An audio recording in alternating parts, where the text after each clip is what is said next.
Afrique de liberté, bonsoir. Pourquoi les terroristes attaquent-ils les chrétiens, les musulmans et les traditionnalistes en Afrique? Pourquoi les terroristes attaquent-ils les Africains de toute obédience religieuse?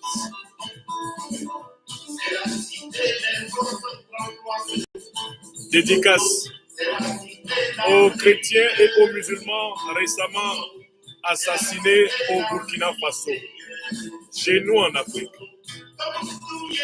À toutes les Africaines et à tous les Africains qui ont trouvé brutalement la mort parce qu'ils étaient chrétiens ou musulmans ou traditionnalistes. Dédicace à toutes les victimes de l'intolérance religieuse dans le monde.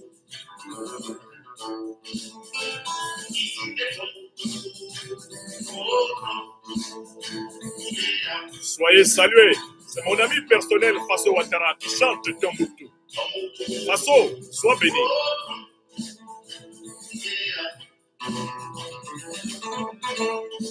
Je vous salue à travers toute l'Afrique. Toutes les diasporas africaines sont les bienvenues à ce festival des vérités crues du soir. Nous sommes le 27 février 2024 sur la terre des hommes. Je vous salue en Europe, en Asie, en Amérique. Je vous salue dans l'océan Atlantique et l'océan Indien.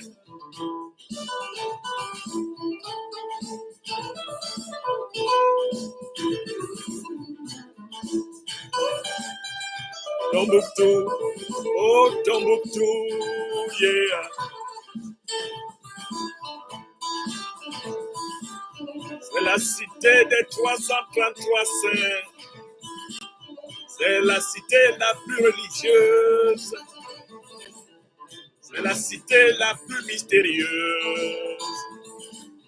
Tombouctou, yeah, yeah, yeah. Tombouctou. Donnez l'émission, invitez l'Afrique au Festival des paix spirituelles de la liberté des Africains. Continuez à donner l'émission, distribuez l'émission autour de vous. Faso Ouattara chauffe l'amphithéâtre de l'Afrique des libertés. Aïtara Rogue, visitez Bella Farandi, visitez Sankouré, visitez Amaradjougou, visitez Tombouctou, oh Tombouctou, yeah. Et Amari Madeleine Tanga, Mayira de Manke, Angon de l'Orient.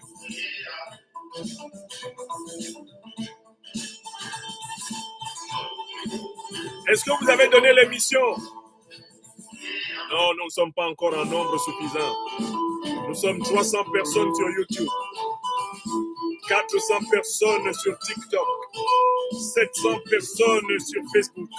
Mais nous n'avons pas le nombre de distribution suffisante de l'émission pour pouvoir commencer nos travaux en toute confiance. Appuyez sur le pouce levé sous la vidéo, donnez la vidéo dans votre réseau. Ne soyez pas passifs, soyez actifs. Donnez l'émission.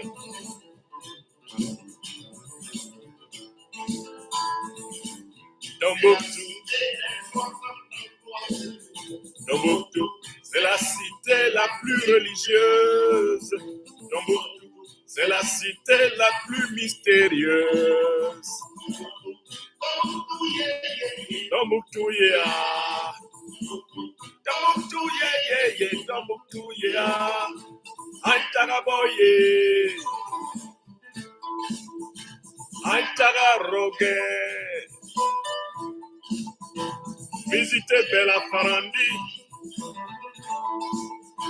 Visitez Sankouré. Visitez Amaradjougou. Visiter Tombouctou, oh Tombouctou, yeah. Visiter Tombouctou, maman. Visiter l'Afrique, maman. Visiter l'Afrique, oh yeah.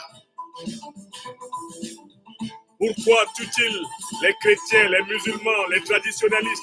Pourquoi les terroristes assassinent-ils aveuglément les Africains? Soi-disant pour des raisons religieuses.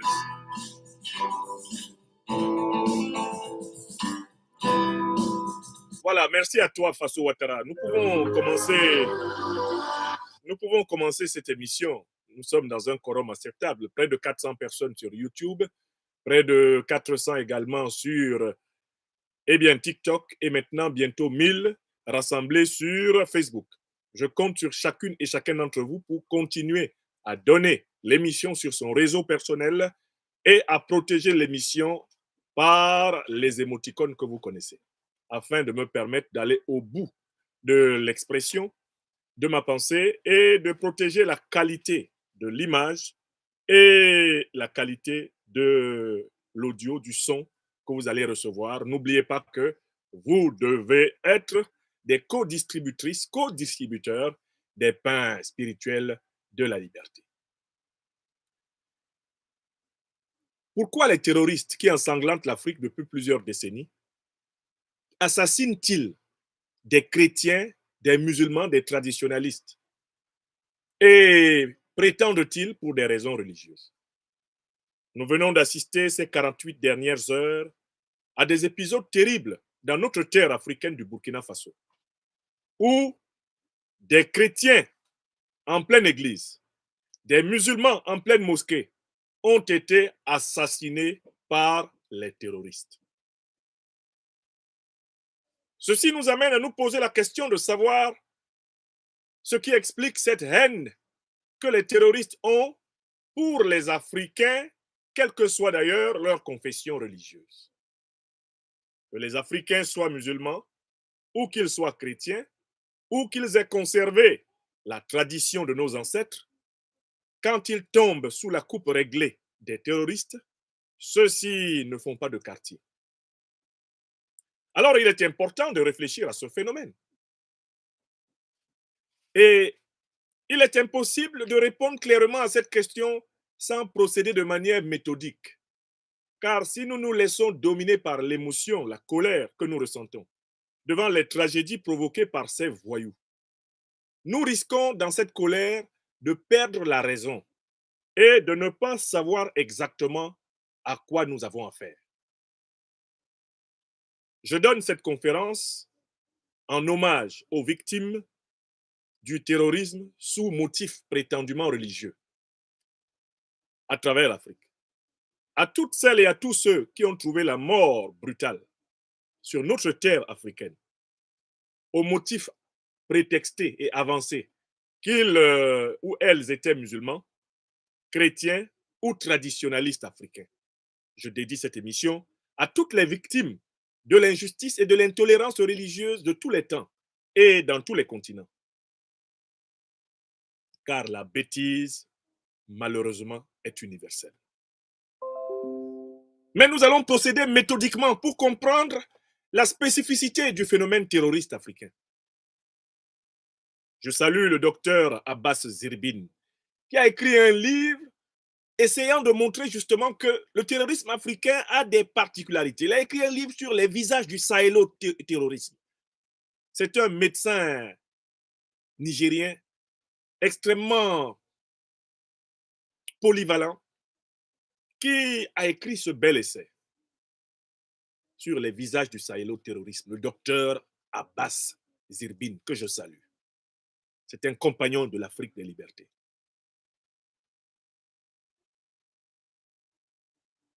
Alors, pour aborder cette question, nous allons procéder d'une manière planifiée. D'abord, nous allons définir le terrorisme. Parce que ce serait une erreur de parler de terrorisme sans définir, sans dire ce que c'est.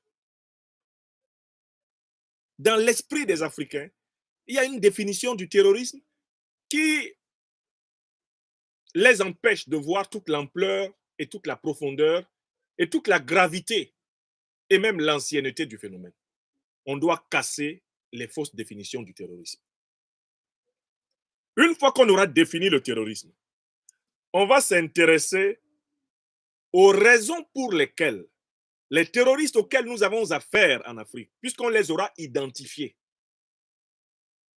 les raisons pour lesquelles ils agressent, ils assassinent, ils blessent, ils détruisent aveuglément des musulmans, des chrétiens, des traditionalistes et même des athées en Afrique.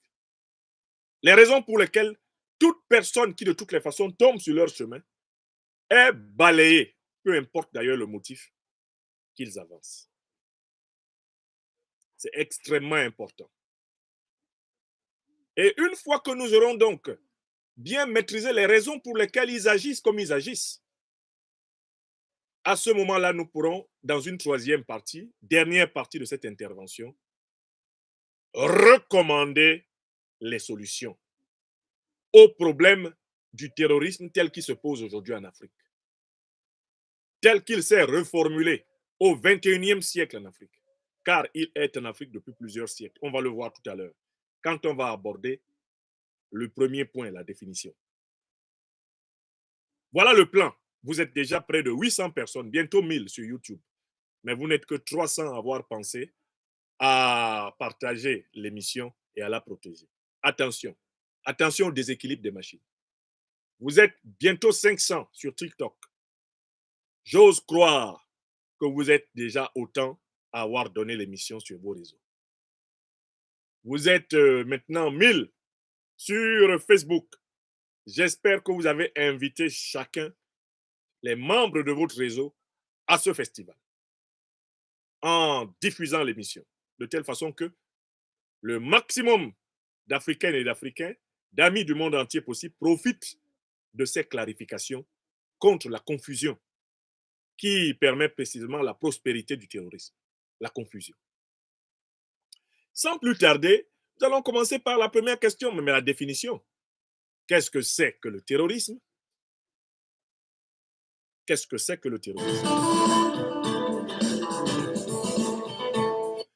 Alors, le terrorisme se définit comme l'usage de la terreur comme moyen de domination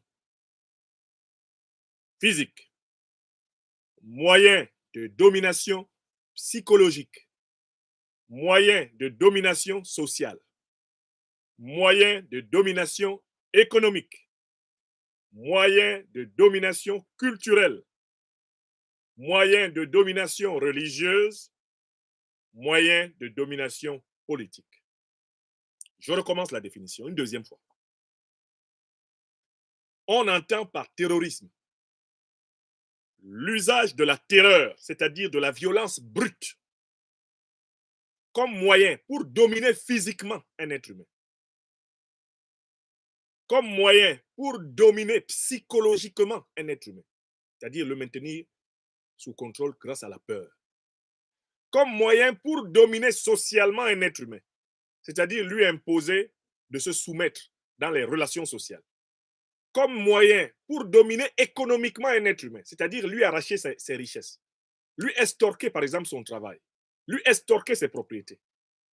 Le terrorisme, c'est l'usage de la terreur pour imposer une domination culturelle à une personne, c'est-à-dire lui imposer nos idées par la force, lui imposer par exemple notre langue, lui imposer par exemple notre religion, lui imposer par exemple notre démocratie ou notre théocratie ou notre plutocratie, peu importe, lui imposer nos idées. Le terrorisme, c'est l'utilisation de la terreur pour imposer ses croyances à un autre. C'est l'utilisation de la terreur pour imposer à un autre de se soumettre à notre autorité politique. Quand vous possédez cette définition du terrorisme, vous êtes obligé de constater donc ceci. L'Afrique est victime d'un terrorisme immense depuis plusieurs siècles, et notamment depuis la traite négrière des 16e, 17e siècles. Les négriers, ce sont des terroristes.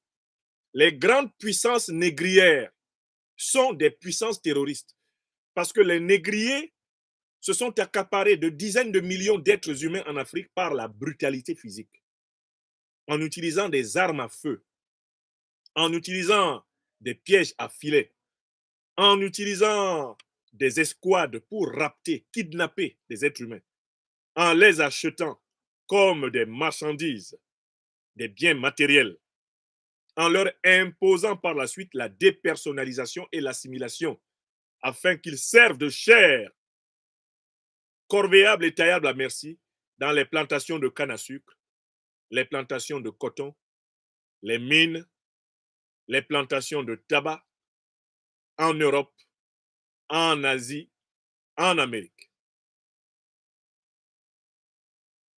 La définition du terrorisme s'applique parfaitement à la colonisation. Les expéditions coloniales étaient des expéditions terroristes remarquables, car le colonisateur commençait par tuer le maximum de ceux qui lui résistaient. Il déportait, il emprisonnait, il torturait, il humiliait tous ceux qui, sur son chemin, osaient lui résister. Le colonisateur détruisait les temples, il détruisait les palais, il volait les œuvres d'art, il volait les objets sacrés des peuples qu'il déshumanisait. Le colonisateur a pratiqué les génocides. Il a éliminé par millions des peuples entiers en Afrique, en Amérique, en Asie. Et la colonisation des 19e, 20e siècles fut l'une des plus barbares. C'est même la plus barbare que la Terre ait jamais connue. Car il y a eu des colonisations dans l'Antiquité. De l'Antiquité à nos jours, il y a eu des colonisations. Mais la plus barbare des colonisations que la Terre ait jamais connue, c'est la colonisation occidentale du 19e au 20e siècle. En termes de conséquences, de perte brutale de vies humaines. Voilà pourquoi l'actuel président français Emmanuel Macron a eu la langue qui a fourché un jour en Algérie en reconnaissant que la colonisation était un crime contre l'humanité. Or, le droit français dit que les crimes contre l'humanité sont imprescriptibles, c'est-à-dire qu'on doit tenir procès de tout crime contre l'humanité, peu importe la date à laquelle il a été commis. Or, aucun tribunal français ne s'est ouvert pour condamner les crimes contre l'humanité négriers, les crimes contre l'humanité, les crimes coloniaux, et qui plus est, les plus récents, les crimes néocoloniaux et impérialistes.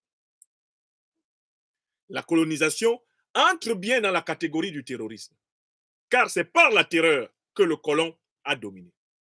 Ce qui poussa Frantz Fanon, le psychiatre et grand résistant africain d'Algérie et des Antilles, à dire que la liberté du colonisé naît du cadavre en décomposition du colon. C'est que Fanon, qui avait soigné des personnes détruites par la colonisation, a eu le temps de voir que la colonisation était vraiment une action terroriste, que le colon est un terroriste. Il détruit la confiance en soi d'êtres humains. Il prive les êtres humains de leurs proches. Il déporte. Il rase des civilisations entières. Il déshumanise. Il rejette dans la nature des êtres qui pourtant étaient au cœur de cultures merveilleuses. Non, le colon est un terroriste.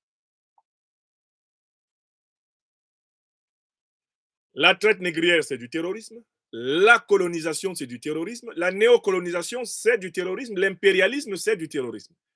Car la néocolonisation et l'impérialisme consistent à fomenter des guerres à travers le monde, à fomenter des divisions à travers le monde pour pouvoir continuer à exploiter les richesses des peuples du monde qui essayent de retrouver leur souveraineté. Le système dit de la France-Afrique, le système du néocolonialisme britannique du Commonwealth, le système impérialiste américain international sont en réalité des systèmes de domination de la planète par la terreur. C'est ce que établit par exemple pour l'action en particulier de l'OTAN le très beau livre de Daniel Gasser que j'ai plusieurs fois cité cette semaine. Les guerres illégales de l'OTAN. Les guerres illégales de l'OTAN, qu'est-ce que c'est? Ce sont des agressions terroristes. perpétrés contre des pays dont on veut prendre le contrôle des richesses et auxquels on veut imposer les intérêts vitaux, les intérêts politiques, et bien des puissances occidentales rassemblées dans l'OTAN, dont notamment la puissance américaine. C'est ce que Daniel Ganser démontre excellemment dans cet ouvrage, où il a documenté 17 guerres illégales de l'OTAN menées dans le monde. Mais qui dit guerre illégale, c'est-à-dire guerres qui n'ont pas été autorisées par le droit international, dit usage délibéré de la terreur pour imposer la volonté de certaines puissances à des peuples entiers. Tout le monde l'a compris? Alors, dans cette première partie de la conférence, tout le monde a bien compris que le concept de terrorisme s'applique à quoi? Il s'applique à tous les usages de la terreur comme moyen pour exercer un pouvoir sur un être humain. Tous les usages de la terreur. Dès qu'il y a terreur, il y a terrorisme. Par conséquent, le terrorisme n'a pas commencé avec l'apparition de ce qu'on a appelé abusivement les djihadistes. Le terrorisme n'a pas apparu avec ça. Le terrorisme est très ancien dans le monde et les formes les plus frappantes sous lesquelles les Africains l'ont connu sont la traite négrière, la colonisation, la néocolonisation et l'impérialisme, auquel il faut ajouter le maillon africain du terrorisme qui est le despotisme noir, c'est-à-dire la domination barbare de l'Africain contre les siens. Et les Africains, coupables de barbarie envers les Africains, comme ceux-là même qui accompagnaient les négriers il y a 6 siècles, sont souvent imposés de l'extérieur par la barbarie des anciennes puissances négrières, des anciennes puissances coloniales, des puissances néocoloniales et impérialistes. Il y a un lien intime entre le grand barbare africain et les barbares négriers, occidentaux et orientaux, les barbares terroristes colonialistes occidentaux et orientaux, les barbares terroristes néocolonialistes et impérialistes occidentaux et orientaux. Ils sont intimement liés aux élites africaines coupables de crimes contre l'humanité africaine. De telle façon qu'il y a un lien intime entre la dictature africaine et la grande histoire du terrorisme subi par les Africains. La dictature africaine est l'adjuvant. Elle est la représentation locale de la grande administration terroriste internationale mise en place contre l'Afrique, notamment à partir de l'épisode de la traite négrière. Depuis 25 ans, j'ai enseigné cela aux communautés africaines, européennes, asiatiques, devant lesquelles il m'a été donné d'exposer, histoire de bien faire prendre conscience à tout le monde qu'on ne peut pas réduire le concept de terrorisme à la désignation de groupuscules de bandits qui seraient perdus quelque part entre le Moyen-Orient et le Sahel africain. Non! L'Afrique connaît la terreur par cœur depuis longtemps. De la même façon que, comme le dit le proverbe, on n'effraie pas une femme enceinte avec un doigt de banane, eh bien, l'Afrique ne découvre pas le terrorisme avec les soi-disant djihadistes d'Al-Qaïda et de l'État islamique. Non! C'est une continuité historique. C'est la même méchanceté, c'est la même barbarie, se déguisant sous des chapeaux légèrement différents, mais essentiellement tournant autour d'un noyau, un noyau expérientiel, le noyau de l'action terroriste. Bon, une fois que cela est clair, et que tout le monde maintenant a l'esprit assez ouvert pour voir toute l'étendue du phénomène terroriste, nous pouvons donc passer à la deuxième partie de notre émission. Quelles sont les raisons pour lesquelles les terroristes qui frappent l'Afrique actuellement frappent indifféremment les musulmans, les chrétiens, les traditionalistes, alors qu'on veut nous les présenter comme des terroristes religieux? Quelles sont les raisons?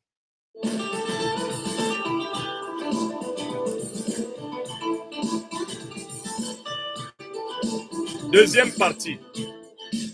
Je vais vous expliquer cela de telle façon que vous soyez capable d'expliquer à tous ceux qui n'ont pas compris et à toutes celles qui n'ont pas compris, si jamais vous n'aviez pas compris. On entre dans cette partie de mon exposé avec un schéma très simple. Aujourd'hui, c'est la journée des schémas. Voilà. je vous le montre ici sur... je vous le montre sur... je vais vous le montrer d'abord sur YouTube. Voici le schéma que je vais commenter. YouTube. Hop, voilà. Je pense que je peux le montrer comme ça. Voilà, YouTube. Voilà le schéma. Je l'appelle le modèle de la Libye terroriste. Un chef-d'œuvre impérialiste. Comment fonctionne le fameux modèle de la Libye terroriste, c'est-à-dire le prétexte terroriste aujourd'hui? On nous dit, vous êtes attaqué par Al-Qaïda, vous êtes attaqué par l'État islamique, ce sont des djihadistes. Ils sont venus parce qu'ils veulent vous forcer à pratiquer leur religion. C'est un alibi. Pourquoi? Parce que le modèle auquel nous avons affaire comprend 4 étapes. Je vais vous commenter ça. Je vous montre ça maintenant sur... Et je l'ai déjà publié sur ma page, sur mes pages Facebook, Twitter et YouTube. C'est ce modèle-là. C'est un modèle en 4 points. Je vous le commente. Aujourd'hui, le terrorisme qui frappe l'Afrique, soi-disant terrorisme religieux, est en fait un alibi impérialiste. Qu'est-ce que j'appelle un alibi impérialiste? Parce qu'en fait, ce n'est pas un terrorisme religieux. Les bandits drogués qui attaquent l'Afrique depuis maintenant plus de 15 ans et qui appartiennent aux 2 organisations terroristes, Al-Qaïda et l'État islamique, ces bandits-là ne sont pas religieux du tout. Ils ne pratiquent aucune religion. Ils ne sont ni musulmans, ni chrétiens, ni traditionnalistes. Ils sont des bandits. Ce sont des mercenaires. Ce sont des individus drogués et payés avec une seule mission, semer la terreur. Je recommence d'abord pour que vous sachiez que on parle de terrorisme religieux en Afrique. Il n'y a pas de terrorisme religieux en Afrique. Posez déjà la religion à côté. Ce n'est pas religieux. C'est un terrorisme qui est organisé par l'impérialisme. C'est la continuité. Lorsque le négrier voulait kidnapper des Africains au 16e, 17e siècle, il recrutait sur le chemin des renégats qu'il utilisait comme pisteurs et qui l'aidaient à capturer leurs propres frères. C'est le même schéma que nous avons aujourd'hui avec les terroristes du Sahel, du Nord Cameroun, les terroristes du Congo, les terroristes du Mozambique. C'est le même schéma. Ils sont payés par des puissances étrangères pour semer la terreur, car ça fait partie des conditions dans lesquelles la domination de ces puissances étrangères peut s'administrer. Lorsque les colons ont voulu à leur tour assommer l'Afrique, ils ont procédé exactement de la même façon. Ils ont constitué des armées coloniales en recrutant plusieurs individus dans les populations indigènes, les renégats, lesquels devaient leur servir de pisteurs, n'est-ce pas? Et ils ont procédé méthodiquement. D'abord, ils envoyaient des missionnaires. Après les missionnaires, ils envoyaient des marchands. Après les marchands, ils envoyaient les militaires. Et les militaires qui venaient avec donc des troupes des pays impérialistes et colonialistes, ces militaires recrutaient des troupes complémentaires parmi les renégats locaux qui les accompagnaient dans le sale boulot. C'est ainsi qu'il est important que vous sachiez, par exemple, que le corps des tirailleurs sénégalais, qui a été fondé en 1857 sous Napoléon Bonaparte, est un corps d'armée qui était constitué notamment de sujets coloniaux africains utilisés pour continuer la colonisation française en Afrique. L'histoire des tirailleurs sénégalais n'est pas une histoire qui serait une histoire pure et propre d'un bout à l'autre. D'abord, on les appelle sénégalais par abus parce que le premier bataillon est formé à Saint-Louis du Sénégal, mais en fait, on les appelle sénégalais par abus parce qu'ils étaient issus de toutes les colonies africaines de la France. Ils sont sélectionnés par les gouverneurs, les militaires coloniaux, par exemple, français, parmi les populations africaines. Et les premières missions qu'ils vont accomplir, c'est d'aider le colon français à soumettre les Africains. Oui, au 19e siècle, l'Afrique a été confrontée à des armées coloniales britanniques, françaises, portugaises, italiennes, dans lesquelles il y avait des renégats africains. C'est important que vous sachiez donc que les terroristes qui attaquent aujourd'hui le Sahel sont une photocopie conforme des compagnons renégats des négriers du 16e, 17e siècle. Ils sont une photocopie conforme des indigènes recrutés dans les armées coloniales britanniques, françaises, portugaises, espagnoles, italiennes des 19e, 20e siècle. Les terroristes qui nous attaquent sont la photocopie de leurs ancêtres, les traîtres à l'Afrique. Il faut que ça soit clair et que vous n'ayez pas l'impression qu'on vous apprend comment se forme la glace. C'est le schéma. Donc, le terrorisme religieux est un alibi. C'est un prétexte. Mais en réalité, nous avons affaire à un terrorisme impérialiste. C'est un terrorisme impérialiste. Alors, quel est le schéma de ce terrorisme impérialiste? D'abord, on commence par repérer un pays qui possède des matières premières stratégiques. La première condition pour que vous soyez l'objet d'un projet terroriste impérialiste. Et c'était déjà le cas pour la traite négrière.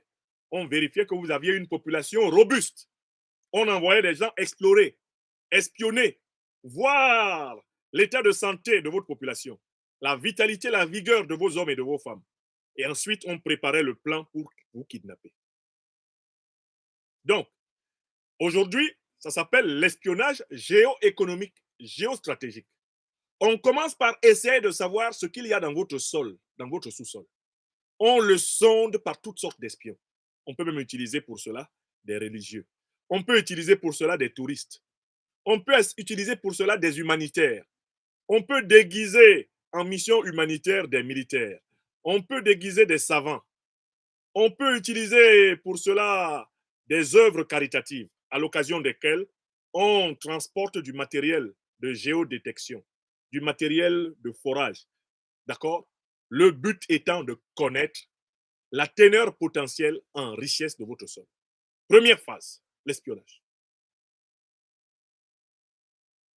Vous avez noté? Phase 1, l'espionnage géoéconomique, géostratégique, géopolitique, l'espionnage démographique. On en profite aussi pour étudier la structure de votre population. On essaie de savoir quelles sont les ethnies qui vous composent. On essaie d'étudier au passage les conflits qui sont récurrents parmi vous. Quels sont les conflits qu'il y a parmi vous? Parce que tout cela permettra de mieux vous diviser plus tard. On en profite pour étudier votre système politique. On rédige là-dessus des monographies, on rédige des ethnographies qui ont pour but de permettre aux politiques de décider de la meilleure façon de vous porter les stockades. On étudie votre système de valeurs, on étudie votre système économique, on trace les cartes de votre territoire. On repère l'endroit où se trouvent les fleuves, les montagnes, les pentes abruptes. On calcule tout ça. Et ça devient des cartes d'état-major. Vous comprenez? Il faut que vous compreniez comment ils l'ont fait pour comprendre comment on doit se libérer en Afrique. On doit comprendre comment ils nous l'ont fait à l'envers. Tant qu'on n'aura pas compris comment ils nous l'ont fait à l'envers, on ne pourra pas justement faire face à l'endroit. Il faut, comme le saumon du Canada, remonter le cours d'eau à contre-courant pour comprendre la logique de la domination et ainsi construire la contre-logique de la dédomination. Donc, il y a cette phase d'espionnage, la grande phase 1, où on essaye de tout cartographier, de tout calculer, de tout mesurer, de tout identifier. On étudie vos sols, on étudie vos fleuves, vos rivières, vos montagnes. On étudie la composition de votre roche. On essaye de voir où est l'or, où est le diamant, où est le pétrole, où est l'uranium, où est le manganèse, où est-ce qu'on a beaucoup de bois, où est-ce que la terre est très fertile. On étudie tout cela parce que plus tard, on va pouvoir installer des plantations dans ces endroits-là pour le colon. D'accord? La première phase, c'est le grand espionnage économique. Le grand espionnage stratégique. On étudie vraiment toutes les nuances de votre société. Et tout cela a fait l'objet de comptes rendus devant les décideurs politiques, devant les assemblées nationales, devant les sénats, devant les commissions stratégiques. Tout cela est l'objet de comptes rendus. Les explorateurs étaient des espions au service des puissances. Eh bien, deuxième phase, une fois qu'on a donc identifié ce qu'on veut prendre chez vous, on entre à la phase 2. Les puissances impérialistes vont armer et financer des organisations terroristes. Là, c'est au XXIe siècle. C'est comme ça qu'ils procèdent. Ils vont armer et financer des organisations terroristes. Ils vont monter des organisations terroristes qui vont pouvoir attaquer votre pays sous motif religieux apparent, sous motif politique apparent, sous motif ethnique apparent ou sous motif économique apparent. Donc, en fait, tous les alibis qu'ils ont récoltés en espionnant votre société vont être utilisés pour déguiser les raisons pour lesquelles les terroristes vous attaquent. On va essayer le motif religieux en prétendant le groupe terroriste veut vous apporter une religion différente de la vôtre, meilleure que la vôtre. On va utiliser le motif politique.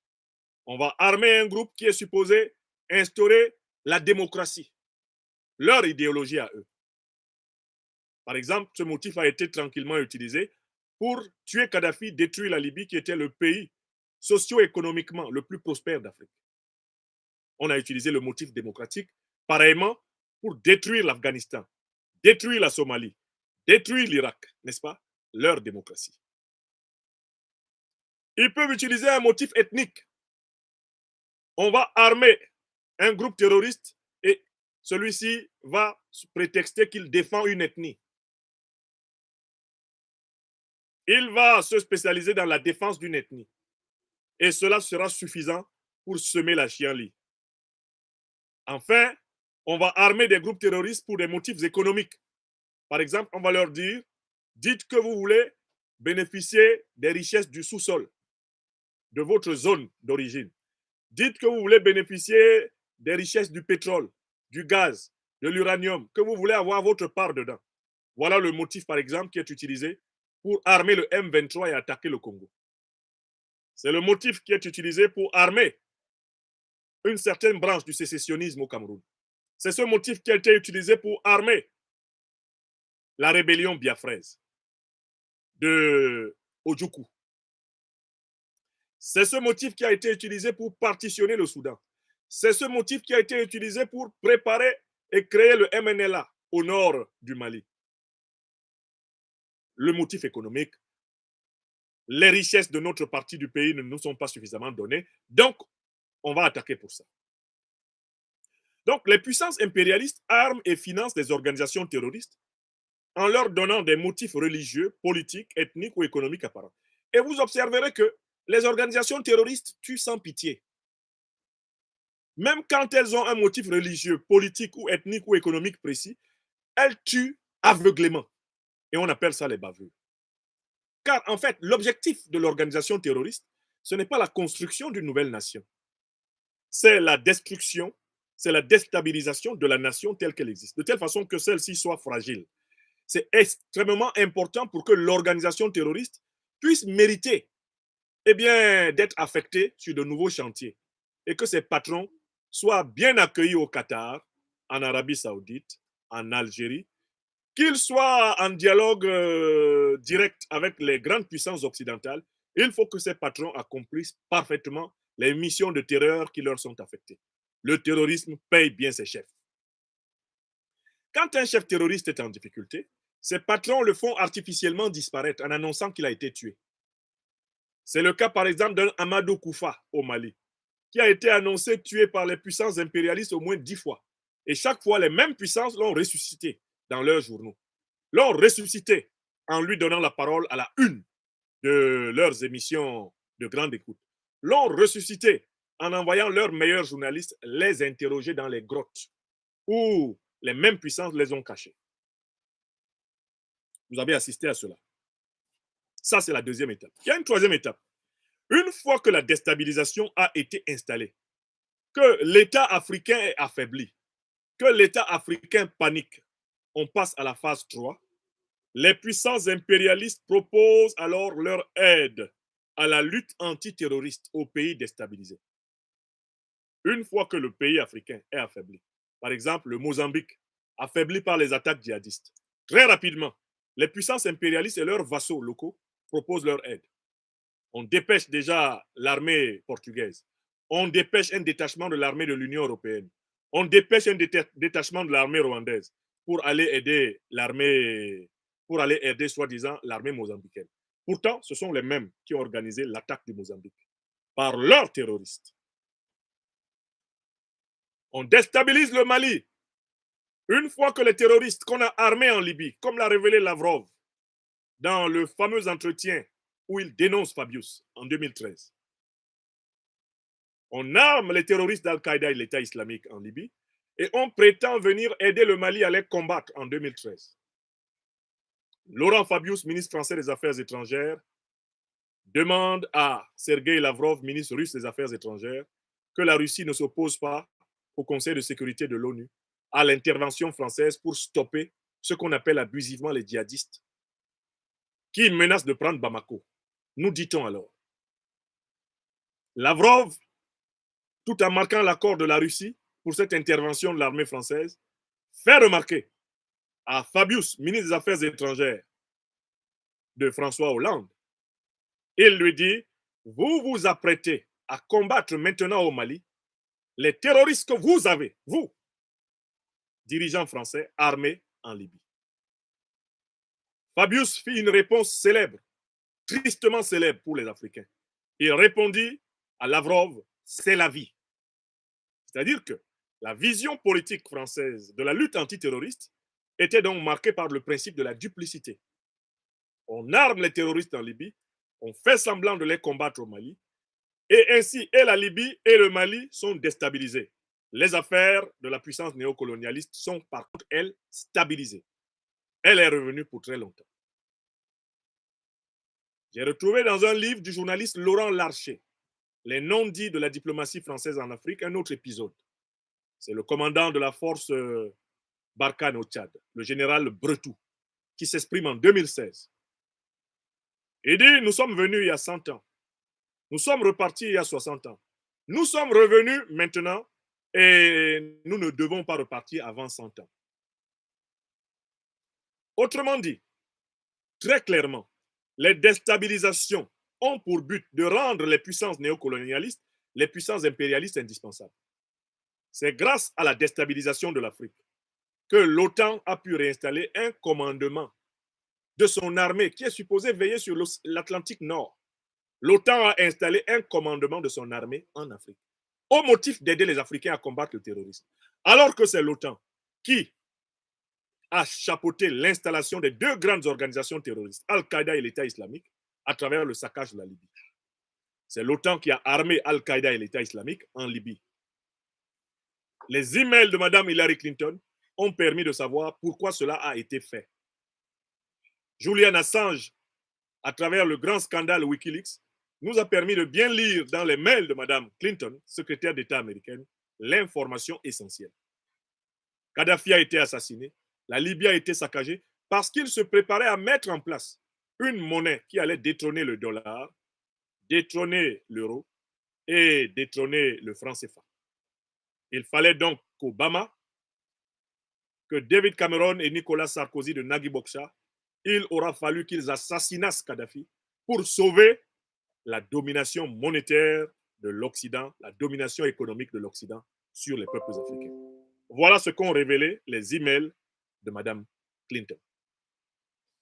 Donc, vous devez savoir que les puissances impérialistes déstabilisent l'Afrique pour pouvoir imposer aux Africains leur présence militaire sous couvert de la lutte antiterroriste. Voilà comment ils ont réinstallé leurs bureaux au sein de l'Union africaine. Ils ont réinstallé leurs bureaux au sein de la CEDEAO. Ils ont réinstallé leurs bureaux au sein de la SADC. Ils ont réinstallé leurs bureaux au sein de la CEMAC. Toutes les organisations sous-régionales et continentales africaines sont gangrénées par des agents des puissances négrières, des puissances colonialistes et des puissances néocolonialistes et impérialistes occidentales et moyen-orientales qui ont participé aux grandes actions terroristes des siècles précédents. Donc, on est à la phase 3. Ils sont de retour en Afrique. Ils ont leur commandement militaire installé en Afrique. Ils ont leur base militaire réinstallée en Afrique. Ils ont leurs conseillers militaires présents dans tous les maillons des armées des pays qui leur sont soumis. Et à partir de là, ils ont de nouveau le contrôle sur les richesses de l'Afrique. On peut donc aller à la phase 4. Une fois qu'ils se sont imposés comme incontournables dans la lutte contre le terrorisme qu'ils ont installé, ils arrivent à la phase suprême de la domination, la quatrième phase. Les puissances impérialistes installent alors leurs espions, leurs bases militaires, leurs multinationales pour piller les richesses africaines. Elles imposent alors systématiquement leurs vassaux à la tête des États africains qui deviennent et demeurent des territoires soumis. C'est la recolonisation déguisée de l'Afrique en plein 21e siècle. Voilà le schéma. Voilà le schéma que je viens de commenter et qui sera accolé à cette vidéo pour vous permettre, si vous ne l'avez pas encore fait, de former ceux qui sont autour de vous à la compréhension de l'équation dans laquelle nous sommes. Nous pouvons donc maintenant répondre clairement à la question de savoir pourquoi les terroristes tuent les chrétiens, les musulmans, les traditionalistes. Pourquoi est-ce qu'ils tuent aveuglément en Afrique? Eh bien, voici les raisons directes. 1. Ils tuent aveuglément parce que ce ne sont pas des religieux. Ils ne sont, eux, les terroristes, ni musulmans, ni chrétiens, ni traditionalistes. Ce sont des mercenaires. Ils tuent parce qu'on leur a demandé d'agir ainsi. Ça, c'est l'ordre que les puissances impérialistes et néocolonialistes leur ont donné. Notez ça, ça c'est la première raison. Ce n'est pas pour des motifs religieux que Boko Haram tue. Ce n'est pas pour des motifs religieux que Al-Qaïda tue. Ce n'est pas pour des motifs religieux que l'État islamique tue. Pourquoi? Parce que toutes ces organisations terroristes ont été créées au Moyen-Orient avec la contribution des renseignements généraux occidentaux. Écrivez ça. Al-Qaïda est une émanation de la CIA. Cela date des années 80 quand il fallait combattre les communistes en Afghanistan. Oussama Ben Laden est un ancien agent de la CIA. L'État islamique est une organisation qui a été créée avec le soutien. J'ai ici une belle enquête du journaliste Samuel Laurent sur le financement de l'État islamique et qui établit très clairement que les puissances du Moyen-Orient, alliées de l'OTAN, ont créé cette organisation en bonne entente. Voilà pourquoi Al-Qaïda n'attaque pas l'Arabie Saoudite, n'attaque pas le Qatar, n'attaque pas le Bahreïn, n'attaque pas les Émirats arabes unis. Les dirigeants d'Al-Qaïda vivent là-bas. Vous avez remarqué, les pays qui hébergent les dirigeants d'Al-Qaïda sont en paix. Ces dirigeants d'Al-Qaïda, les dirigeants de l'État islamique, vivent en paix au Moyen-Orient. Et là-bas, ils négocient avec les dirigeants occidentaux. Et ce sont les dirigeants d'Al-Qaïda et de l'État islamique, basés au Moyen-Orient, où ils ont des relations diplomatiques normales avec les dirigeants occidentaux.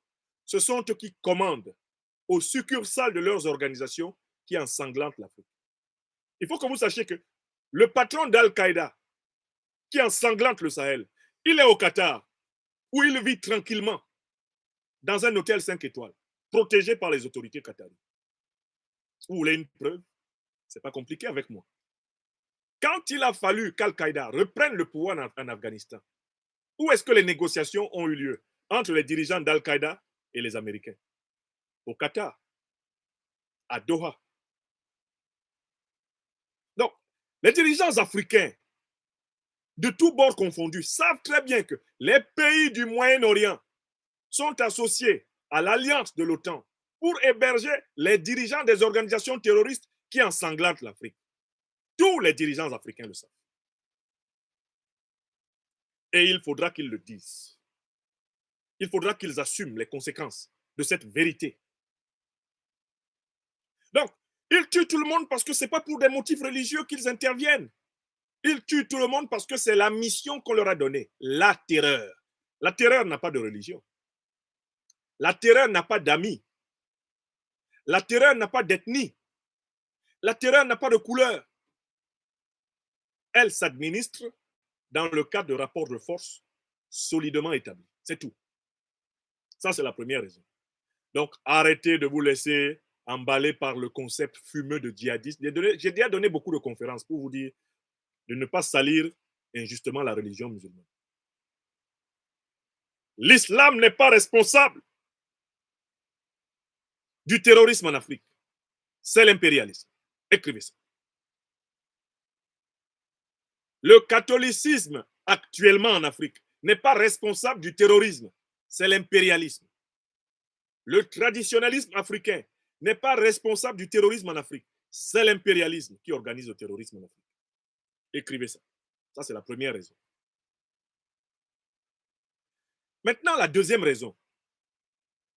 Mais pourquoi il tue tout le monde? Pourquoi il tue tout le monde? Mais écoutez, il tue tout le monde parce que c'est la condition pour que le plan là se mette en place. S'il ne terrorise pas tout le monde, c'est-à-dire des Africains de toute religion et de toute région, si tout le monde n'est pas terrorisé, mais les dirigeants ne vont pas se soumettre aux ordres des puissances colonialistes, néocolonialistes et impérialistes. Il faut que la terreur soit partagée. Il faut que la terreur soit partagée. Du village le plus modeste au palais présidentiel. Il doit faire peur au président comme il doit faire peur aux paysans. Il faut que la peur traverse le pays tout entier.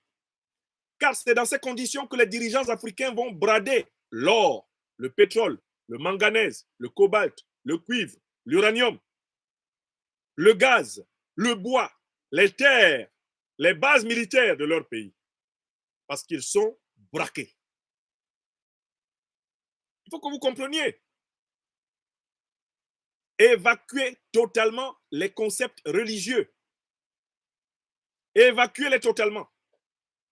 L'efficacité de l'agression terroriste que connaît l'Afrique aujourd'hui est due au fait que les Africains, un temps, ont pu croire que c'était pour des motifs religieux qu'ils étaient attaqués. Et qu'est-ce qui fait que l'Afrique a été aussi facile à tromper? Qu'est-ce qui fait que les Africains aient aussi facilement pu croire que c'était pour des raisons religieuses qu'on les attaque? Il y a une deuxième raison. C'est que l'Afrique a été pendant longtemps privée de sa propre mémoire. L'Afrique a été pendant longtemps privée de sa propre culture.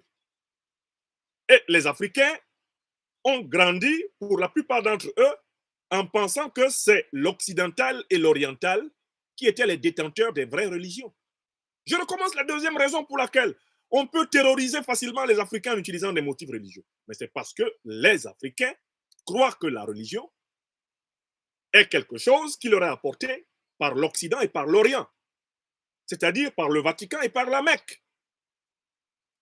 L'écrasante majorité des Africains vivant encore maintenant sur la terre considèrent comme lieu saint le pays des Orientaux, des Arabes, comme lieu saint le pays des Occidentaux, donc des leucodermes, et ils ne considèrent pas leur propre terre comme un lieu saint. Oui! Pourquoi? Parce que les Africains ont été acculturés, c'est-à-dire qu'on leur a appris à détester et à mépriser leur propre tradition. Quand vous êtes un peuple qu'on amène à mépriser sa propre tradition, il va être facile à ceux qui ont obtenu ce mépris de vous manipuler sur la base de leur tradition à eux. Ils vont pouvoir utiliser leur langue pour vous emberlificoter, vous entourlouper. Ils vont pouvoir utiliser leur religion à eux pour vous décérébrer, vous soumettre, vous inféoder.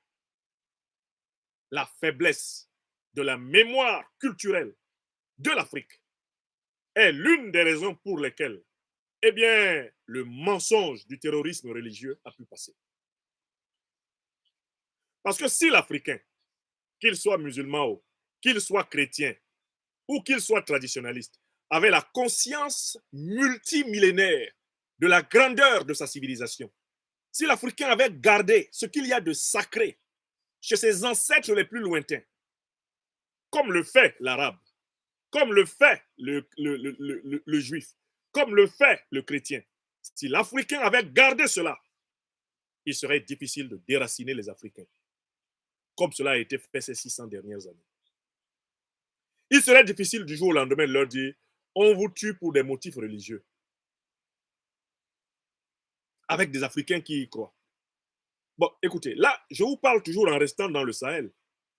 Mais Allons en Afrique centrale. J'ai retrouvé un article datant de 2012 sur une rébellion religieuse d'apparence, la Lord Resistance Army de Joseph Kony et avant lui Alice Lakwena, qui a fait des ravages énormes en Ouganda, en République démocratique du Congo, en République centrafricaine et au Soudan. En 2012, les États-Unis d'Amérique ont lancé un mandat d'arrêt international, eux qui ne laissent jamais qu'on juge leurs citoyens à la Cour pénale internationale. Les États-Unis ont lancé un mandat d'arrêt international, une prime sur la tête de Joseph Kony, le principal responsable en dernière date de la Lord Resistance Army.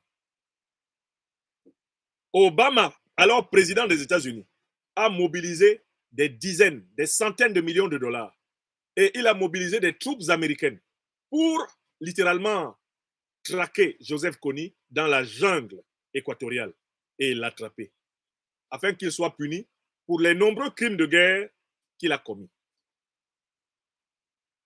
Mais est-ce que vous savez ce que la presse américaine, la presse internationale a découvert quand la mission américaine s'est achevée sans que Joseph Kony ait été arrêté? Vous savez ce qu'on a découvert? On a rapidement découvert que sous couvert de pourchasser Joseph Kony en République démocratique du Congo, en Ouganda, en République centrafricaine et au Congo, même Brazzaville et au Soudan, parce que l'armée américaine avait obtenu le droit de fouiller toute cette région, on a découvert après coup que la mission de recherche et de capture de Joseph Kony était en réalité une mission d'espionnage économique de la CIA. Mais je vous lis l'article parce que quand je vous dis souvent mes choses, vous pouvez commencer à trembler. N'ayez pas peur. C'est le docteur des preuves qui est assis en train de parler. Je vous lis l'article de l'Express. Non, je prends d'abord Jeune Afrique parce que Jeune Afrique, c'est eux. Jeune Afrique, c'est une feuille de chou intimement liée aux renseignements généraux français. Voici ce qu'elle écrit.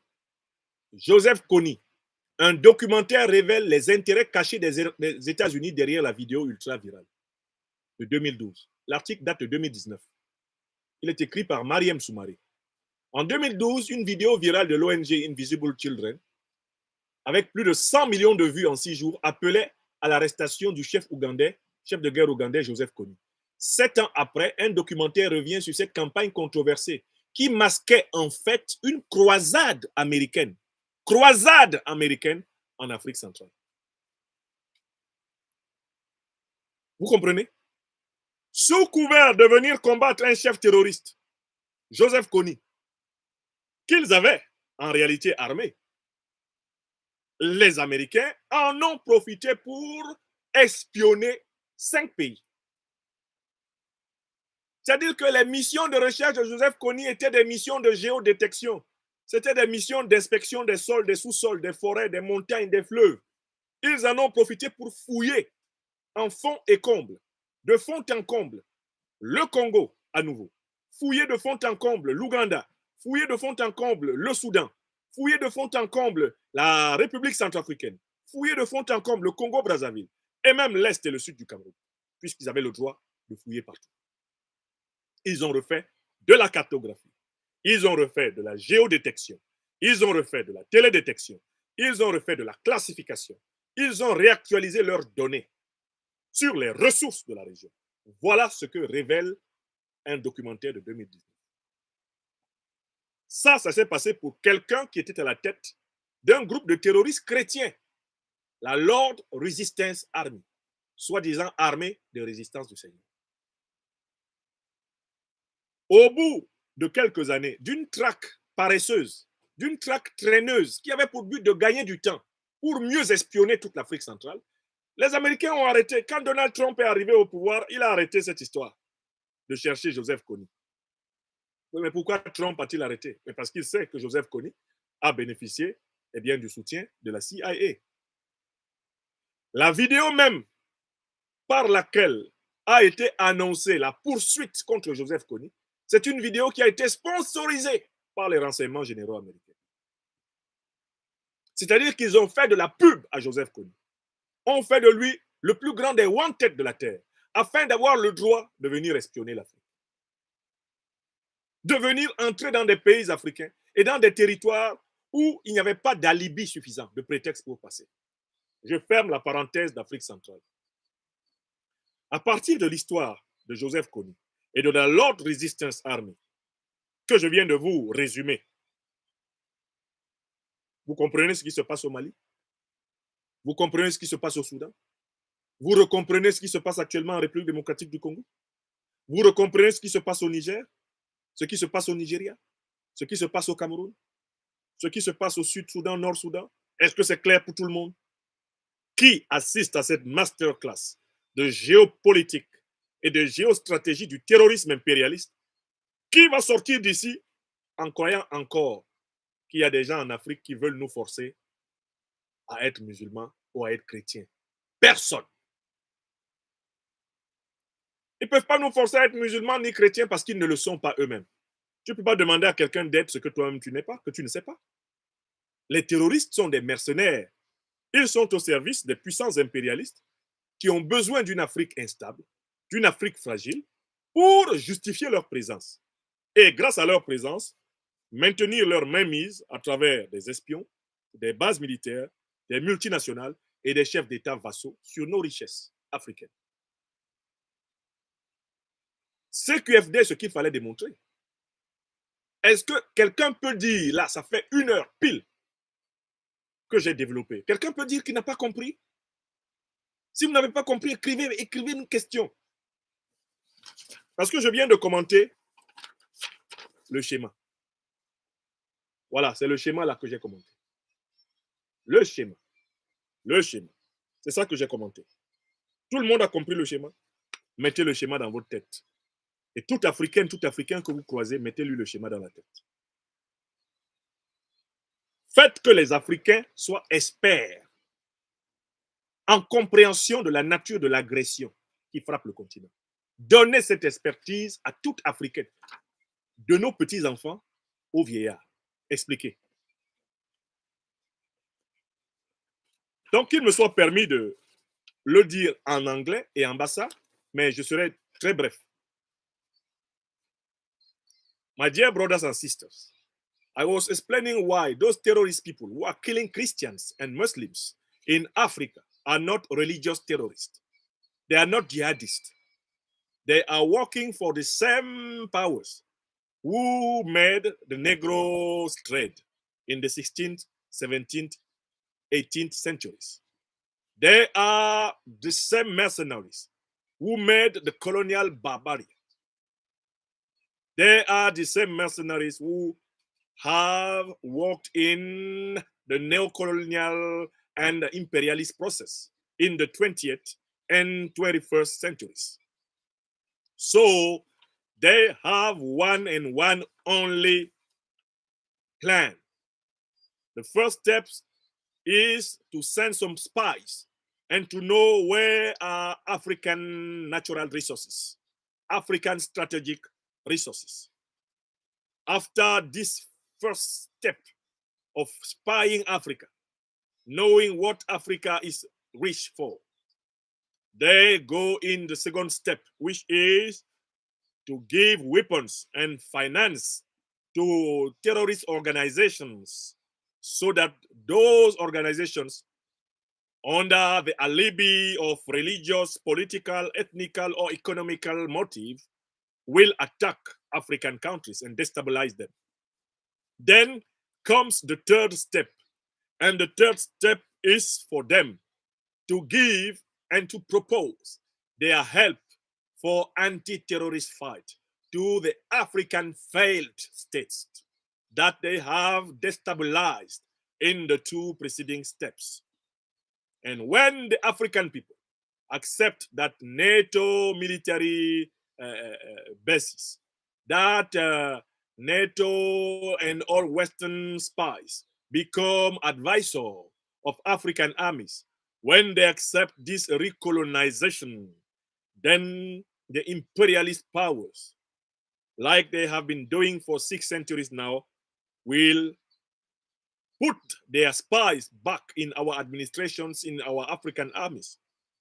They will put all their militaries back home in Africa, in our African home. They will bring their holdings to exploit, to squander African funds and commodities for the looting, permanent looting of Africa. And then they will force African people to accept leaders who have never been elected, who are not approved by the people, who are enemies of their own people. This is the plan. There is no religious terrorism in Africa. Terrorism is the continuation of the same terrorism we had with the slave trade, the colonial invasion, the neo-colonialist and imperialist organization. This is a summary of my speech in English. A bon ba Africa. Burma nola ba ya Africa, Burma sebele terrorist. Lendeng bablo. Ba nungu mingindo. Ba lo long Africa ane basement by mes. Ibana ba pe ba bichelle ba hu man bay map ba yenga ba yer mon ngwa ba sebele français fa be ni nip be moni. Bolo yap yong ye ken bisu. Iborba sebele les terroristes. Iborma nola ba. Ba ye min lele min bor mi Africa yi buro ngwi ko nimbogo sama. John Lenny murakalban we le muran nol we Africa ñu lan so le jog baseye en lowe en tembel nore enyu base i catholique tole base i christian tole base i islam be yon muraye nol bon ba Africa len man Africa anol be man Africa ñu jam li base a i jam li base li yendiri bi tembel bilong be man nola be bongol iso periap banka periap yele ba kere Africa hikikel ba nibik lingwangjes hikikel ndi bakala le ban lo hola bes ijos buruman nola ba bo mere pan lo nabis ni non yom ilonge tilanala.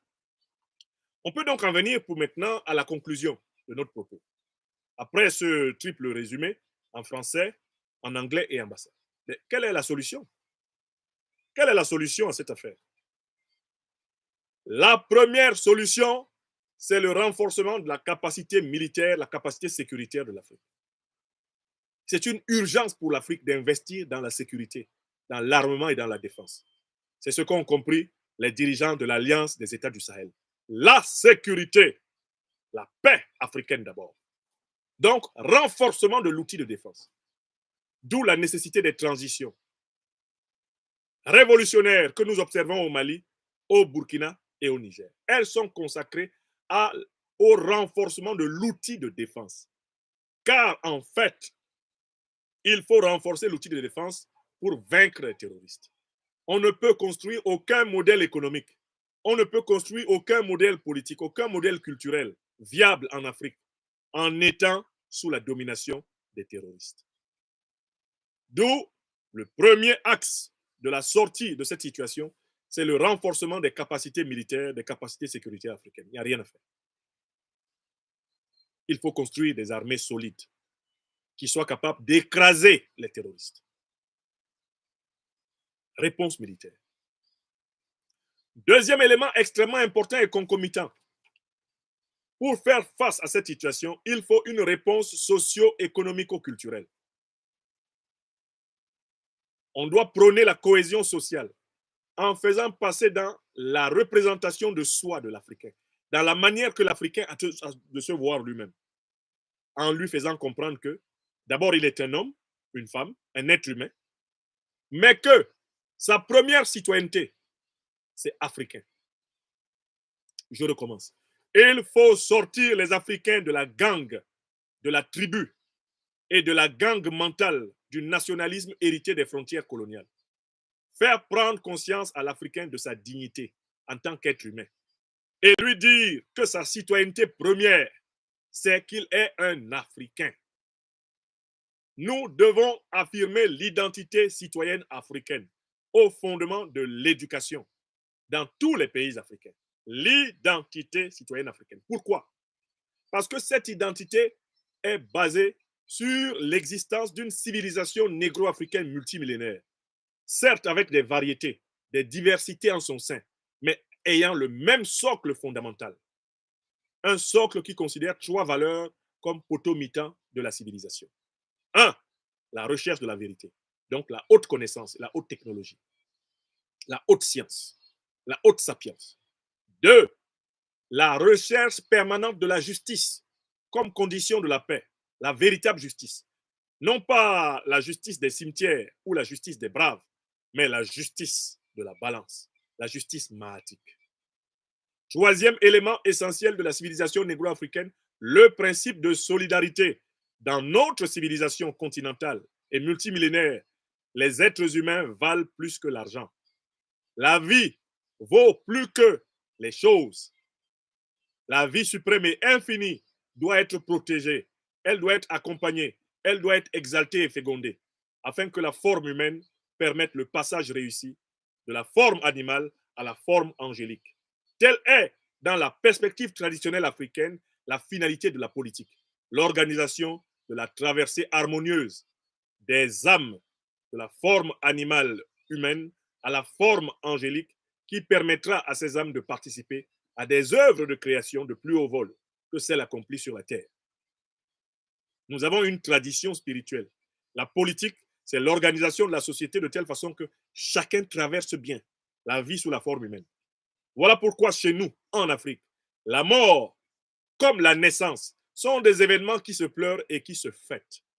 Ils se pleurent puisque c'est le passage d'une forme de vie à une autre, avec des ruptures provisoires, avec des formes de vie qu'on a abandonnées et des compagnons qu'on abandonne ou qui nous abandonnent. Mais c'est une fête parce que si la vie s'est déroulée harmonieusement, elle permet d'entrer dans des formes de vie toujours plus lumineuses, toujours plus prodigieuses, toujours plus fécondes. Voilà pourquoi en Afrique, nous pleurons nos morts, mais nous fêtons aussi nos morts quand leur vie s'est déroulée conformément et convenablement dans la tradition. Donc, c'est pour cela que nous nous battons pour faire de la politique, pour organiser la cité africaine d'une manière harmonieuse, pour que les enfants naissent, grandissent, deviennent des hommes et des femmes mûrs, réalisent leur part d'humanité, deviennent des vieillards sages, et s'en aillent dans la paix, l'amour et dans la joie, vers la nouvelle vie que le profane appelle la mort, mais qui n'est rien d'autre en réalité dans une vie réussie qu'une renaissance dans une autre université de l'expérience. Donc, on doit donc rééduquer l'Africain, lui apprendre que son ethnie, qui n'est pas un mauvais fait, son ethnie est africaine. Sa racine, c'est l'Afrique. Et l'Afrique, c'est une tradition qui rassemble plusieurs micro-tribus, micro-clans, micro-ethnies, plusieurs nations dans un socle commun. C'est à partir de cette tradition que nous devons penser notre puissance en tant qu'individus citoyens et en tant que communauté politique. C'est à partir de là que nous pouvons construire progressivement de grandes organisations régionales comme l'AES en Afrique de l'Ouest et comme demain, l'Alliance panafricaine continentale qui va remplacer la brinque-ballante Union africaine, néocolonisée et vautrée sous l'impérialisme occidental et oriental. Donc, la lutte antiterroriste passe par l'éducation, la rééducation, c'est-à-dire la conscientisation des Africains à la citoyenneté africaine.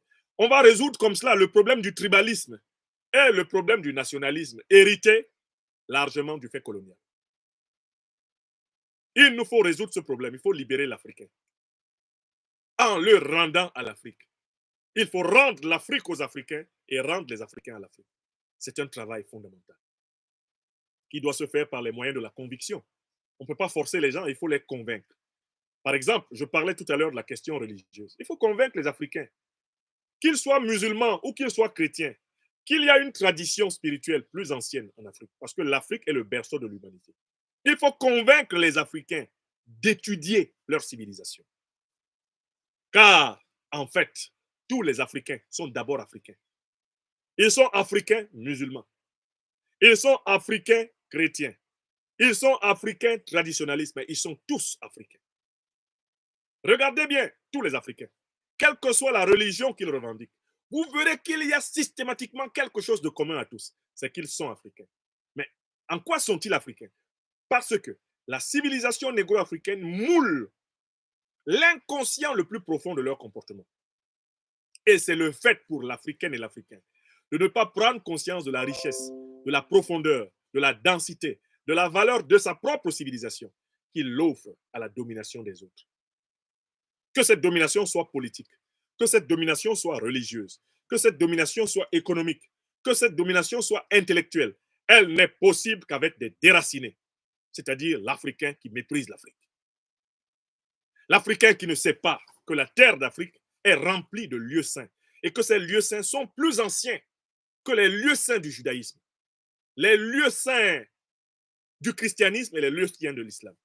Quand vous rencontrez une Africaine, un Africain, qui ne sait pas que sa terre est la première terre sainte de l'humanité, vous avez affaire à quelqu'un qui sera facile à balloter.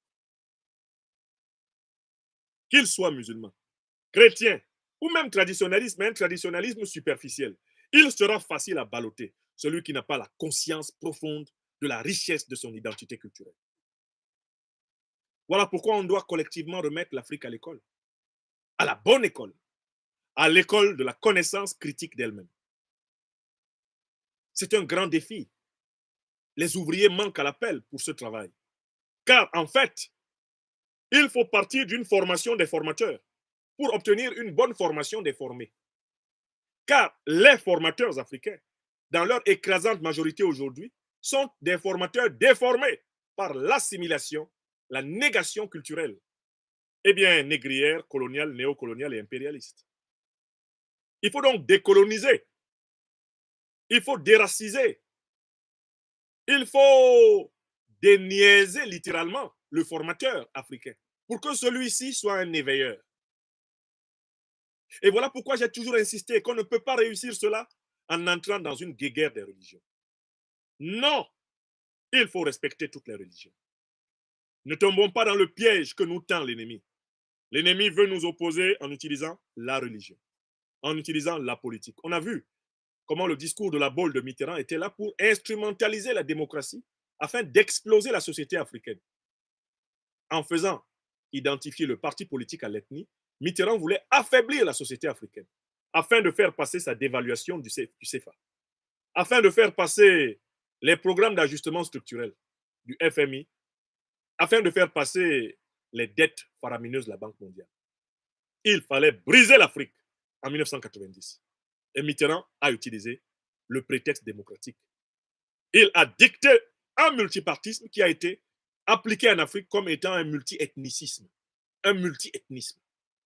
L'Afrique a failli exploser complètement. C'était voulu. Lors de son fameux discours de la Baule, Mitterrand dit « Je sais que vous craignez une dévaluation du franc CFA, mais moi-même j'y suis opposé. » 4 ans plus tard, Mitterrand est toujours président. Il dévalue le CFA. Le CFA est dévalué de 100%.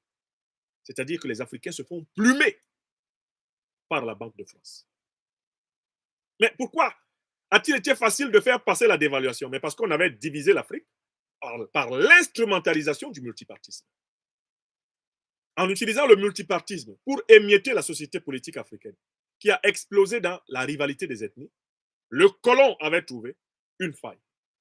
C'est la même faille qu'il croit trouver dans la religion, en tentant d'opposer le musulman au chrétien. Le musulman soi-disant extrémiste au musulman modéré. Le chrétien soi-disant radical, comme les gens de l'ordre Resistance Army, avec le chrétien modéré. Toutes ces distinctions sont favorisées, incitées, causées pour que l'Afrique reste molle et aisée à dominer. Voilà pourquoi l'éducation est la clé de la libération. Voilà pourquoi tu connaîtras la vérité et la vérité te libérera. Africaine, africain. Ensuite, bien sûr, et concomitamment, la question économique. Il n'y a aucun doute. L'Afrique doit récupérer sa souveraineté. Elle doit se retrouver dans une situation dans laquelle elle produit ce qu'elle consomme et consomme ce qu'elle produit. L'industrialisation de l'Afrique ne sera pas possible si les Africains ne sont pas maîtres de leurs moyens de change. Ça passe par la monnaie. Mais aussi, il faut que l'Afrique garde dans ses propres banques centrales et commerciales ses réserves de change avec les autres économies. Depuis 60 ans, 15 pays africains gardaient leurs réserves de change avec le reste du monde dans le compte d'opération de la Banque de France, laquelle banque déclarait l'argent africain au budget français. Utilisait les comptes excédentaires des pays africains pour prêter de l'argent aux comptes déficitaires des pays africains. Utilisait l'argent des Africains pour, soi-disant, aider les Africains à se développer. On prenait l'argent des Africains et on prend encore l'argent des Africains, on le prête aux Africains avec intérêt. On prend ton argent, on te prête ton argent avec intérêt. C'est ça l'aide française au développement. C'est l'argent des Africains prêté aux Africains avec intérêt par la Banque de France. On ne pourra jamais se développer en n'étant pas les maîtres de nos relations commerciales avec le reste du monde. Ce n'est pas possible. On ne pourra jamais se développer en restant sous l'hégémonie du dollar, de l'euro ou du franc CFA. Ce n'est pas possible. La science économique l'enseigne et il n'y a aucun économiste néocolonial, impérialiste qui soit capable de prouver le contraire. Ils ont été défaits intellectuellement. Depuis les travaux des Joseph Tchundjian-Pouemi, des Samir Amin, des Mamadou Koulibaly, aujourd'hui les travaux de Nicolas Gbowou, ou même de mon frère togolais à l'engagement clignotant, Kako Nubupo, les économistes africains ont mis la barre à la hauteur de la science. Il n'y a pas de débat dessus. Plus personne ne peut se tenir devant un Africain et lui dire le franc CFA est une bonne monnaie pour vous. La seule personne qui peut le faire, c'est le plus indigne des Africains de cette époque, Alassane Dramane Ouattara, le satrape reptilien venu de Sendou pour troubler la paix des Ivoiriens et ayant renié notre belle terre burkinabé de Sendou pour troubler toute l'Afrique avant d'être dégagé bientôt. C'est le seul qui, à sa manière inimitable, d'individu sans honte, peut encore se tenir devant une assemblée et dire des mots doux sur le franc CFA. Même ses maîtres parisiens n'ont plus la force de le faire. Ils rasent les murs avec cette monnaie honteuse, cette monnaie voleuse, cette escroquerie flagrante contre l'Afrique. Quand le président Tiani dit qu'il va falloir rembourser, c'est vrai, c'est juridiquement fondé. Les intérêts du compte d'opération, l'Afrique doit les demander. L'Afrique doit demander les intérêts et elle doit demander le capital. Tous les avoirs doivent rentrer dans les banques africaines. C'est une question d'heures, de jours. C'est une question de semaines et de mois. Le contentieux est ouvert. Le contentieux est ouvert. Et moi, j'ai travaillé pendant 25 ans ici, dans la société civile, à expliquer aux gens qu'il fallait anticiper et rendre aux Africains ce qu'on leur avait pris. D'autant plus que si on ne le faisait pas, cela pouvait conduire vers de graves convulsions. J'ai dit cela jusqu'à ce qu'un jour, un certain Jacques Chirac le répète. Et avoue tout. Monsieur Chirac, d'où vient l'argent que nous avons en France? Venez, Monsieur Chirac, sortez brièvement de votre tombe. Vous allez dire ça tous les jours, jusqu'à ce que cet argent soit rendu. On oublie seulement une chose, ouais. C'est qu'une grande partie de l'argent qui est dans notre porte-monnaie vient précisément de l'exploitation depuis des siècles de l'Afrique. Pas uniquement, mais beaucoup viennent de l'exploitation de l'Afrique. Alors, il faut avoir un petit peu de bon sens, de générosité, de bon sens, de justice pour rendre aux Africains, je dirais, ce qu'on leur a pris, d'autant que c'est nécessaire si l'on veut éviter les pires convulsions ou difficultés avec les conséquences politiques que ça comporte dans le prochain avenir. Voilà, c'est tout. Donc, sur le plan économique, c'est comme ça que ça va se passer. Enfin, sur le plan géopolitique, mais l'Afrique ne peut vaincre le terrorisme que par des alliances géopolitiques différentes de celles qui ont permis au terrorisme de s'installer. Si le terrorisme s'est installé, c'est parce que les Africains combattaient les terroristes avec les maîtres des terroristes. Comme l'a dit le président Ibrahim Traoré, les Africains étaient dans la condition de gens qui s'en vont demander à la personne qui leur a volé leurs biens de les aider à le trouver. Depuis quand quelqu'un qui a volé ton bien, qui l'a caché, qui l'a déjà exploité, est celui qui va t'aider à le trouver? Les Africains se retrouvaient dans la situation d'aller chercher celui qui a mis le feu pour lui demander d'aider à l'éteindre.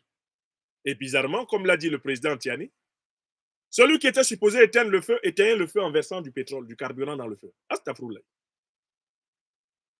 Le président Abdourahmane Tiani dit, mais on n'a jamais vu ça. Ta maison brûle, tu cours chercher quelqu'un. Venez m'aider, c'est grave, c'est chaud. Ils viennent, les gens arrivent. Il y en a qui viennent vraiment avec des bidons d'eau, etc. Puis il y a un qui vient avec un bidon d'essence. Tu te rends compte que chaque fois que lui verse, ta maison brûle plus. Ça, c'est l'aide antiterroriste de l'Occident à l'Afrique. Le bidon d'essence pour éteindre le feu. L'aide en forme de pompier pyromane. Mais oui! Donc l'Afrique a été obligée, et elle est obligée, de prendre une décision géopolitique et géostratégique ferme, non négociable. On ne combattra plus jamais en Afrique le terrorisme en s'appuyant sur des puissances qui l'ont fait venir. Si vous êtes de l'OTAN et que vous savez très bien que nous savons que vous êtes responsable du saccage de la Libye, que vous avez agi en Libye avec Al-Qaïda et l'État islamique, que vous avez armé ces organisations qui ont envahi le Mali, le Burkina et le Niger, envahi le Nigeria, envahi le Cameroun, le Tchad, ne venez jamais plus nous proposer votre aide pour lutter contre vos propres suppôts. Nous ne l'accepterons pas. Nous allons chercher, nous, Africains, l'aide de puissances qui ne nous ont pas envoyé des terroristes. Un point, deux traits. C'est tout. On ne peut pas combattre le terrorisme sans avoir le courage de rompre la coopération antiterroriste avec les puissances terroristes. Ce que je dis s'applique aux puissances du Moyen-Orient qui hébergent actuellement les dirigeants des principales organisations terroristes qui ensanglantent l'Afrique. Les dirigeants africains doivent adopter une attitude de fermeté avec les puissances du Moyen-Orient qui hébergent les chefs d'Al-Qaïda et de l'État islamique. Les puissances du Moyen-Orient où, comme le montre le livre de Samuel Laurent, journaliste d'investigation française, des royaumes financent l'État islamique. Des héritiers des familles royales financent l'État islamique. Des multinationales occidentales financent l'État islamique. C'est le cas de la multinationale française Lafarge, qui a amplement financé l'État islamique en Irak et en Syrie, en échange de son business de ciment. Vous ne pouvez pas, vous qui dirigez l'Afrique, ou qui dirigerez l'Afrique, vous ne pouvez plus vous permettre d'entretenir des relations cordiales avec des puissances qui hébergent vos ennemis. Mais c'est la conséquence que le Mali a tirée face à l'attitude de l'Algérie. Quand le Mali s'est rendu compte que les chefs terroristes qui ont ensanglanté le nord du Mali depuis plus de 20 ans maintenant roulent carrosse en Algérie, se soignent en Algérie, sont protégés par l'Algérie, le Mali a dénoncé fermement l'accord de paix d'Alger et a demandé à la puissance algérienne de choisir entre une coopération sincère, honnête, et la méfiance et la défiance. Mais c'est cela qui est appliqué à l'OTAN. C'est cela qui doit être appliqué aux puissances du Moyen-Orient qui hébergent les organisations terroristes, les chefs terroristes. C'est cela qui doit être appliqué à la CEDEAO, qui n'est pas attaquée par les organisations terroristes, parce qu'elle est une organisation vassale des puissances terroristes.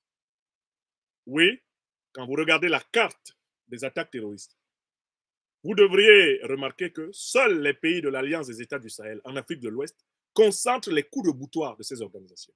Pourtant, tous ces pays ont des frontières avec le Sénégal, avec la Mauritanie, avec la Côte d'Ivoire, avec le Ghana, avec le Bénin, avec le Togo, avec le Nigeria, avec le Tchad. Les terroristes se concentrent massivement ces dernières semaines, ces derniers mois, ces dernières années sur le Mali, le Burkina et le Niger. Ceux qui pensent que c'est un hasard sont malhonnêtes.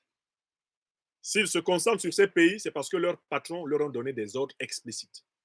Et d'ailleurs, ce sont leurs patrons qui leur ont demandé de commencer à attaquer un peu le Bénin, le Togo, le Ghana, la Côte d'Ivoire, parce qu'ils veulent imposer à tous ces pays d'accepter des bases militaires de l'OTAN. Sous couvert de venir combattre le terrorisme, dans le golfe de Guinée, ils veulent remilitariser, recoloniser militairement la région maritime la plus riche de la Terre, le golfe de Guinée. Après le Liptako Gourma, qui est en train de leur échapper, ce qui les rend fous, leur plan a prévu de semer la chienlit dans le golfe de Guinée pour imposer leur assistance à la lutte antiterroriste et venir installer leurs bateaux de guerre depuis l'Angola jusqu'au Maroc, en face de l'Afrique, occuper tout l'Atlantique Sud avec leurs navires de guerre, où ils sont déjà installés. Voilà le plan. Donc l'Afrique doit montrer qu'elle a compris. Les Africaines et les Africains doivent être calmes, sereins et déterminés. Une fois qu'on a le savoir de cette situation, on doit l'utiliser, on doit argumenter, on doit prouver. On ne doit pas se laisser intimider par les menteurs et les voyous d'État de tout poil et de toute contrée. Car de toutes les façons, si nous, Africains, nous reculons, nous disparaîtrons. La seule chance que nous cédions à nos enfants, un monde dans lequel ils puissent vivre dignement, c'est que nous nous battions tous ensemble, maintenant, pour transmettre une Afrique dans de meilleures conditions que celles dans lesquelles nos parents nous l'ont donnée. Nous n'avons pas le choix. Donc, bataille sur le terrain de la défense, bataille sur le terrain de l'éducation et donc de la culture, bataille sur le terrain économique, bataille sur le terrain géopolitique et géostratégique, en assumant des alliances qui libèrent et en brisant les alliances qui aliènent. L'Afrique doit courageusement s'assumer. Si l'Afrique se réfugie dans la peur, les Africains disparaîtront. La civilisation négro-africaine disparaîtra. L'espérance africaine disparaîtra. Que Dieu nous en garde. Que nos ancêtres angélisés nous assistent. Afin que cette monnaie, comme le dit la belle langue Bambara et Djoula, que cette monnaie, cette honte absolue, ne nous frappe jamais. Qu'il ne soit pas dit que nous étions sur la terre quand l'Afrique a capitulé. Qu'il ne soit pas dit que nos enfants étaient sur la terre quand l'Afrique a capitulé. Que nos arrière, petits-enfants, à toutes les générations infinies de l'avenir, étaient sur la terre quand l'Afrique a capitulé. C'est notre plus grand devoir. Rendre à l'Afrique sa souveraineté, sa dignité, sa prospérité et libérer l'homme et la femme africains sur la terre entière, afin que quand ils passent, tout le monde dise, voilà, comme le disait le président Laurent Gbagbo, voilà un homme. Voilà une femme qui passe. Voilà un homme qui passe. Notre devoir envers le continent africain, c'est de rendre aux Africains et avec les Africains et à travers les Africains la dignité qui leur est due. Il ne s'agit pas de faire des Africains ceux qui vont dominer le monde. Nous n'avons pas besoin de dominer le monde. Nous avons le plus beau, le plus riche continent du monde. Nous avons besoin de dominer notre propre monde, notre Afrique. Nous avons besoin de notre souveraineté d'Africains dans un monde multipolaire. L'Europe domine l'Europe, l'Afrique domine l'Afrique pour elle-même souverainement. L'Asie domine l'Asie, la Russie domine la Russie, l'Amérique domine l'Amérique. Et le monde devient donc un espace de respect mutuel, de reconnaissance partagée et de paix négociée. Le monde devient un état de droit international où la négociation, le compromis, le dialogue, l'arbitrage juste sont les conditions précisément de gestion des conflits. C'est cela ou rien pour l'Afrique. C'est cela ou rien pour l'Afrique. C'est cela ou rien pour l'Afrique. Mes chers amis, voilà la conférence que je voulais vous délivrer aujourd'hui. Je donne la parole à Faso Ouattara. Vous étiez plus de 5000 personnes en direct de cette conférence, plus de 1200 sur Facebook. Vous étiez près de 1200 à un moment donné sur TikTok. Vous étiez près de 2500 sur YouTube. Je vous remercie de votre fidélité et je vous remercie d'avoir pensé, pour beaucoup d'entre vous, je crois, à donner cette conférence autour de vous.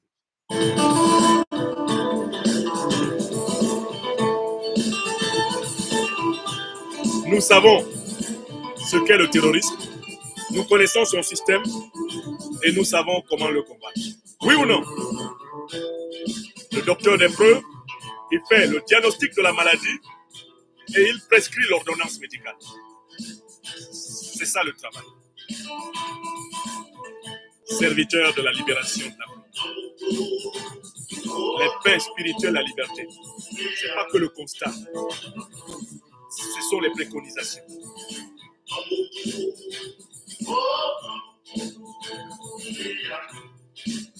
Je ne suis pas un intellectuel purement constatif.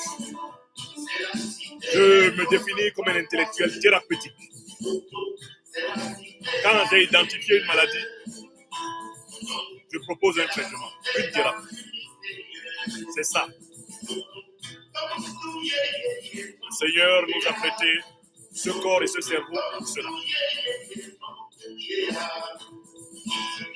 Diagnostic, thérapie. Diagnostic, thérapie. Maladie, traitement. C'est ça, le docteur des preuves. Soyez bénis. Modibo Dramé et tous mes amis, mes frères et sœurs de l'Alliance des États d'Israël, soyez bénis. Peuple d'Afrique centrale, je vous embrasse tous. En Afrique de l'Est, en Afrique australe, en Afrique du Nord, dans les diasporas, je vous salue. Demnakosi Sopu Mwamba, Steve Gaping, Solange Atangana, Douglas Wilson, Patricia Diko, Antonio Oscar Sissou.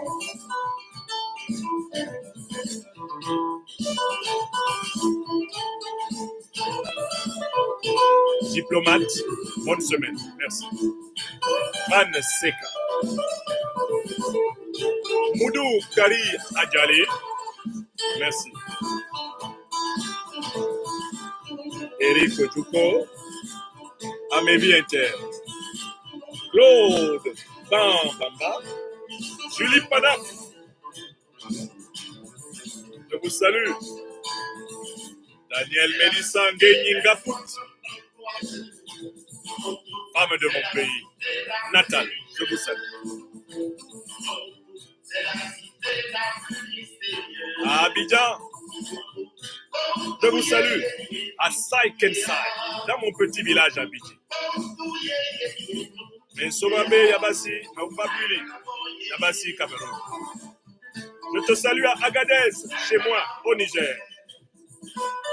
Bien des choses à Kinshasa, la belle. À Bangui, la coquette. Je te salue à Bamako, à Niamey, à Cotonou, à Abuja. Je te salue à Dakar. Sois béni. À Brazzaville, à Libreville. Je te salue. À Malabo, à Bata, je te salue. Soyez bénis à Accra. C'est mon ami personnel face au Ouattara. C'est mon ami personnel face au Ouattara. Merci.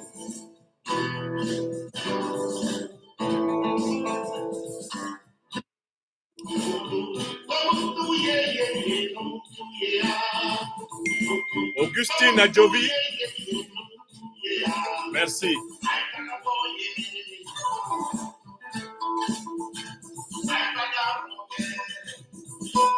Membila, Mbolo. Amadou Aïdjo Mao Ali, mon propre frère, sois béni. Mohamed Saleh Ibrahim Adam, toutes mes amitiés. Peuple tchadien, Anjamena, à Mundu, je vous salue, à Pongor. Chez mon maître, le professeur Mbaïso Adoum. grand-fils du Tchad, qui contribua éminemment à ma formation en psychopathologie à Yaoundé. Mon maître Adoum Baïsso. Je le pleure tous les jours. Je salue sa fille Josiane, ma sœur Josiane Mbaïsso, au Tchad. Béni soit-elle, béni soit-elle. Béni soit les Mbaïsso. C'est ma famille tchadienne, les Mbaïsso. Tous les Mbaïsso sont mes frères. Comme tous les Tchadiens, mais les Mbaïsso en particulier. Parce que l'un des maîtres que j'ai le plus aimé au monde, c'est Adoum Baïsso, mon professeur de psychopathologie à Yaoundé. Quel cerveau c'est! Ah non, l'Afrique. L'Afrique vaut la peine. Christian Nignon, Membila Yarmemeirawe, Ningcho Joël, ami de Sceaux. À bientôt. À bientôt. À bientôt sur la route de Ouagadougou. Mes amis au Burkina sont fatigués le matin. Un matin, je suis là. Un matin, je suis là. Merci.